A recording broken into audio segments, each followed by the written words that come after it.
Good morning student. मैं doctor मधु कुमावत, सहायक आचार्य इतिहास, श्री रकपा राजकीय स्नातकोत्तर महाविद्यालय किशनगढ़। आज हम बीए पार्ट फर्स्ट के अंतर्गत प्राचीन भारतीय इतिहास को जानने के स्रोतों का हम अध्ययन करेंगे। इससे पूर्व हमने देखा था कि प्राचीन भारतीय इतिहास के जानने के स्रोतों को हम 3 भागों में विभाजित करते हैं: पुरातात्विक स्रोत, साहित्यिक स्रोत और विदेशी यात्रियों के विवरण। इससे पूर्व वाली वीडियो में हमने साहित्यिक स्रोतों का अध्ययन किया था। आज हम विदेशी यात्रियों के विवरण का अध्ययन करेंगे।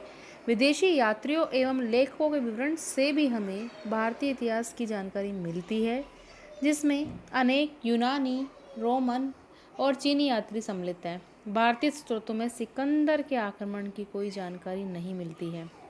यूनान के प्राचीन लेखकों में टेसियस तथा हेरोडोटस के नाम प्रसिद्ध है।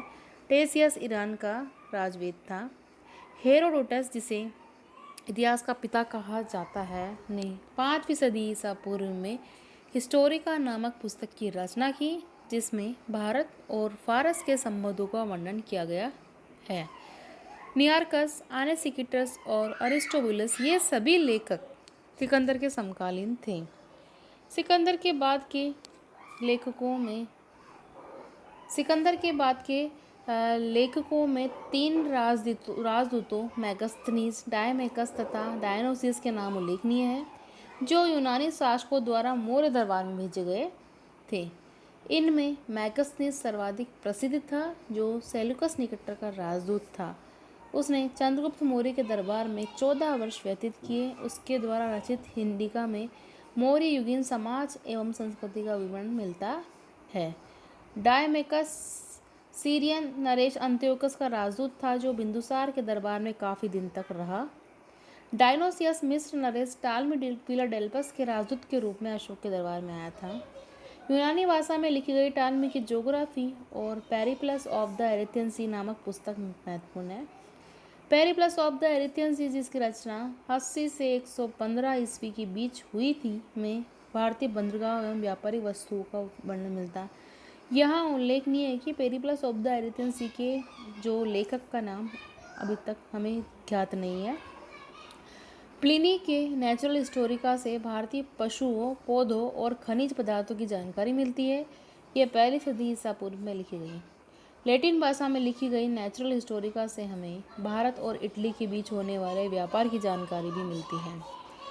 ये तो थे यूनानी यात्रियों के विवरण। हम चीनी यात्रियों के विवरण देखेंगे। चीनी लेखकों के विवरण से भी भारतीय इतिहास पर प्रचुर प्रभाव पड़ता है। चीनी यात्री बौद्ध मतानुयायी थे। इन यात्रियों में सबसे महत्वपूर्ण फायान, हेनसांग और इसिंग के विवरण हैं। फायान 5वीं सदी के प्रारंभ में चंद्रगुप्त द्वितीय विक्रमादित्य का समय भारत आया था। उसने तत्कालीन सामाजिक, आर्थिक, धार्मिक स्थिति पर प्रकाश डाला है। हेनसांग 7वीं सदी में अर्श के शासनकाल में भारत आया था। वह भारत में 16 वर्ष तक रहा। 6 वर्ष तक उसने नालंदा विश्वविद्यालय में अध्ययन किया। हेनसांग की भारत यात्रा का वृत्तांत सियुकी के नाम से जाना जाता है, जिसमें 138 देशों का विवरण मिलता है। फायान एवं हेनसांग दोनों बौद्ध थे और बौद्ध तीर्थों का दर्शन करने तथा बौद्ध धर्म का अध्ययन करने भारत आए थे। फायान 14 वर्ष तक भारत में रहा। इत्सिंग 7वीं सदी के अंत में भारत आया था। वह बहुत समय तक विक्रमशिला एवं नालंदा विश्वविद्यालय में रहा। उसने बौद्ध शिक्षा संस्थाओं और भारतीयों की वेशभूषा, खान पान आदि के विषय में भी लिखा है। मातवाली ने हर्ष के पूर्वी अभियान में चाओजुक्वा ने चोलकालीन इतिहास पर प्रकाश डाला है। चीनी यात्रियों में सर्वाधिक महत्व हेनसांग का ही है। उसे प्रिंस ऑफ पिलग्रिम्स कहा जाता है। अब हम अरबी यात्रियों के वृत्तांत का अध्ययन करेंगे।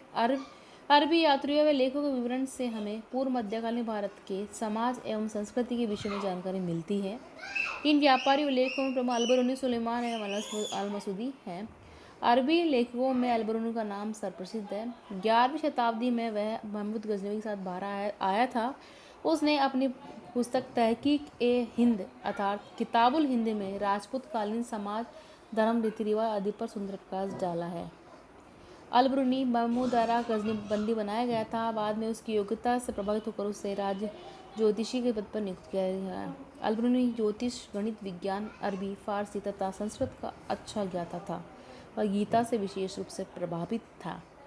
9वीं शताब्दी में भारत आने वाला अरबी यात्री सुलेमान पाल व प्रतिहार शासकों के तत्कालीन आर्थिक, राजनीतिक एवं सामाजिक दशा का वर्णन किया है। बगदाद यात्री अल मसूदी राजपूत एवं प्रतिहार शासकों के विषय में जानकारी देता है। यह 10वीं शताब्दी में भारत आया था। उपयुक्त विदेशी यात्रियों के विवरण के अतिरिक्त हमें कुछ फारसी लेखों के विवरण भी प्राप्त होते हैं। इनमें महत्वपूर्ण है फिरदौसी कृत शाहनामा, गिनास सिराज कृत तबकात नासरी, जियादुन बरनी करताई के जो आदि। इस प्रकार जो है प्राचीन भारत के इतिहास को जानने के स्रोत में विदेशी यात्रियों के विवरण का महत्वपूर्ण स्थान है। धन्यवाद।